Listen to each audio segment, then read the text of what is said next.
walang patid ang GMA Kapuso Foundation sa paghahatid ng tulong. Matapos ang ating isinagawang Operation Bayanihan para sa mga nasalanta ng Bagyong Emong sa Pangasinan, binalikan naman natin sila para magkaroon sila ng maayos na masisilungan sa ilalim naman ng Silong Kapuso Project. Maraming residente sa Bani sa Pangasinan ang halos walang masilungan matapos manalasa ang Bagyong Emong nitong Hulyo.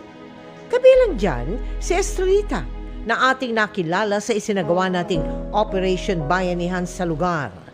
Mag-isa na lang sa buhay si Estrelita, tila gumuho daw ang kanyang mundo nang masira ang kanyang naipundar na bahay sa pamamagitan ng pagsasaka.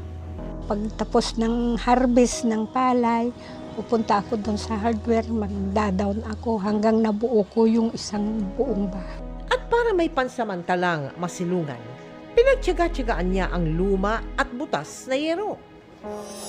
Makalipas ang 5 linggo, binalikan ng GMA Kapuso Foundation ang bayan ng Bani para magsagawa ng Silong Kapuso Project kasama ang 51st Engineer Brigade at 71st Infantry Battalion ng Philippine Army. Hatid natin ang yero, kahoy at iba pang roofing materials para sa 75 residente. Namahagi rin tayo ng mga food packs at hygiene kits.